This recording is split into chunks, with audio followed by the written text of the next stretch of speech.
Does that mix it up enough where I got my hands crossed and you've got yours together? Yes. Okay. Okay, so I've been thinking about this phrase, and it's around the idea of date your future, don't marry it.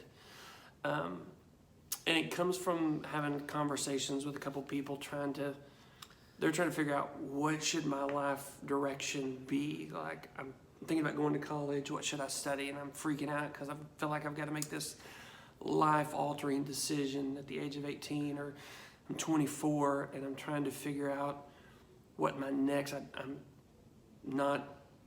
in between jobs. I'm trying to figure out and their fear is, what if I make the 25. wrong decision and screw up my life? Mm-hmm. And of course, I don't feel like you really can screw up your life. I mean, you can make some decisions that are really stupid, and I'm like, the possibility is there. You can screw your life up. Let me clarify. You can. I mean, if you choose to Yes, go you can. knock off a liquor store and blow up the car outside, I mean, you could screw up there are decisions that you can make that carry consequences the rest of your life. Yep. I'm more talking about the people that are trying to figure out, what kind of career do I want? Where do I go to school? Should I move? Should I stay?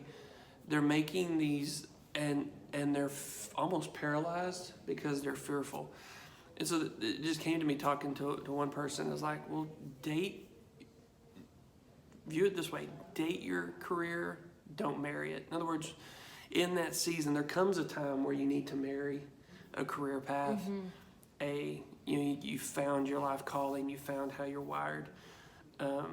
But there's a season there to where it's a dating relationship. And when I say dating, I'm talking about, when you date someone, you're not married. There's not a lifelong commitment. But you're looking for character, you're looking for integrity, you're looking for characteristics in a person that you say, that's something in someone that I want to spend the rest of my life with. Yeah, I think you marry your purpose. Ooh, that's good. And you marry your values. Yep. Those are the things you marry. Yep.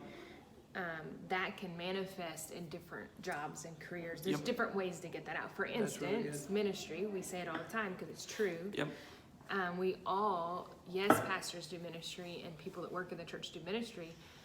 But if I'm sucking spit at a dental office, You're still doing. I'm still doing ministry Yep. in the dental office. So it's the same thing. Like my cores and my core values and my purpose.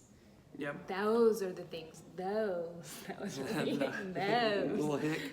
Those are the things Yeah. that you marry. Well, your gifting, your calling is without repentance. In other words, God Yeah. puts those things in you.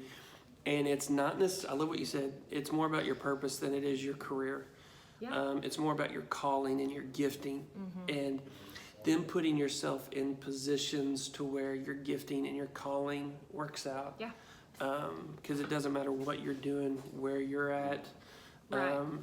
what job title you have, Right. who God created you to be still can naturally flow out of you. And so, the advice is don't allow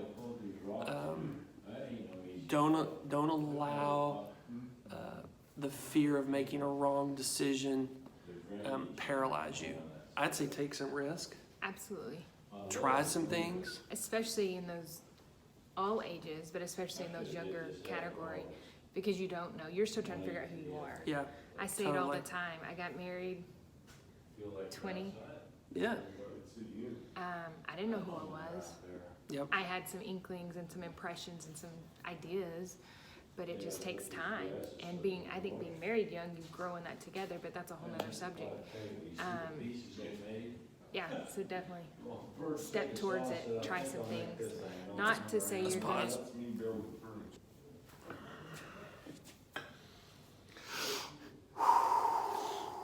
that should not have made you mad. It didn't make me mad, it was just rude. It wasn't rude. It- They were doing nothing wrong. That's like getting mad at your kids for being kids. Okay. They were doing nothing wrong. Anyway, so as we were saying, What were we saying? I don't know, it was really good. Oh, date. So Date your job. you were Take a saying step towards marry your purpose, date a career path, because really it's more about understanding who God created you We to were be. talking about making risks. So yes, Yeah. go take risk, Yes. step towards it. If you have some red flags, some holy crap, this isn't me. For instance, I had a friend that thought, hey, I'm going to be a nurse. She gets in it and she cannot handle, there are certain aspects of nursing she absolutely could handle. Mm-hmm. But when it came to like needle sticks, she couldn't Which handle is it. kind of a big deal for a nurse. It is, Yeah, totally. You're going to stick people. Totally. So it was just kind of like, there's going to be things that are great and things you can't, but you've got to realize, is it things you can't or really don't like, or is it things that, okay, maybe I just need to learn more about it. For that, it was something, you kind of got to be okay with that. You can't pass out every time, a needle stick Yeah. comes around. And it was something she tried to get over but couldn't. So, and you'd mentioned it before. How did you say that?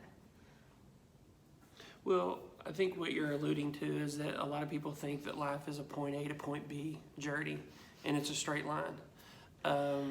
What? That was so funny.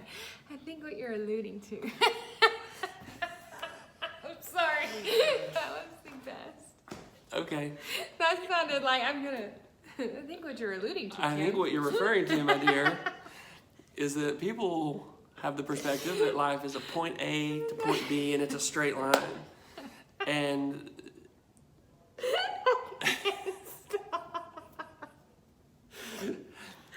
and I think that people need to understand that life is like a crazy journey of detours.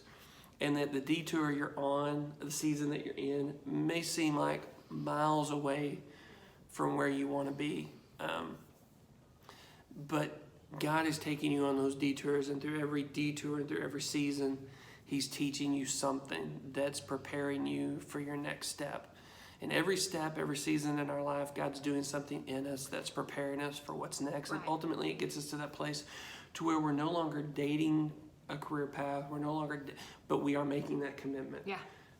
And some people, like you got married at 20. There are people that don't get married until they're 40. Everybody's journey is a little different. So maybe you're 18 and you know exactly what your life's about, and you know exactly where you're headed, you know what college. That's awesome for you. Don't necessarily be judgmental of someone that's not in that position. Yeah. 'Cause That's almost 40 and that's Yeah, not clue. because there are people that are 18 that are freaking out that don't have a clue what their life needs Now, to be about. If you're 40 and don't have a clue, how do I say this? You need to get a clue. Yes, I mean, you should you get a need clue. to- But the not getting a clue Okay, should not be about whether or how to provide for a family. Because if you have a family, Yeah, if you got a family, you got to provide. you just provide. Like it doesn't matter if you're delivering pizzas or if you're doing your You do dream whatever it job. takes You just to have to feed do your what you family. have to do. Well, and of But course, don't waste any more time not digging into what you should do, because this Yeah. life is not. I mean, we're not life's here short. forever. Life's So short. So, would you recommend, especially for people that are older? I mean, we're in our. You're not 40 yet, but you're close. But life plan, would you recommend, or a process like it? That I don't know. no. I don't know. I think those I'll- need to be purposeful. I think you can get something out of it no matter where you are, but I think when you have a I'm talking about- specific crossroad, then it really does Yeah, something. I'm for talking you. about for the person that doesn't know where they're going. I know, but some people don't know And where they're they're- going, and they're okay not knowing where they're going, is what I'm saying. So just this go. I think there always get something out if you're willing to learn, Yeah. but I think to really, does that make sense? Yeah. My advice would be sit down with someone that can help you dig out of you who you are, how you're wired, how you're gifted. Yeah. Figure out, like what you said, your purpose, your passion, and marry that. And then, because I remember early in ministry being a youth pastor and someone looking at me and saying, well, what happens if you're not a youth pastor? Who are you? And I'm like, well, what do you mean? That's what I am. That's who I am. And he's like, that's not who you are. That's what you do. Yes. And that's the platform that who you are right now is coming out. Yes. If that platform changes, who you are doesn't change. Yes.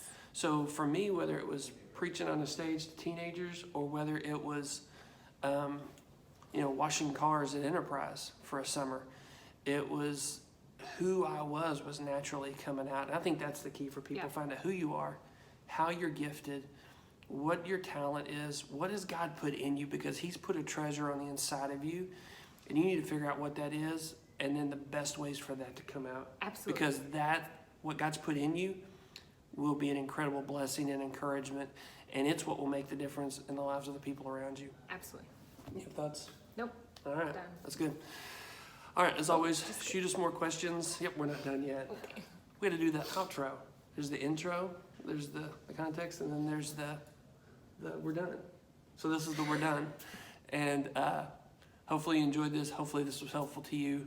Apologize for some of the background noise and maybe some of the interruptions, but hopefully it's information that'll help you.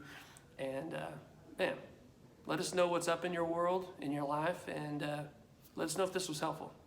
We'll catch you next time.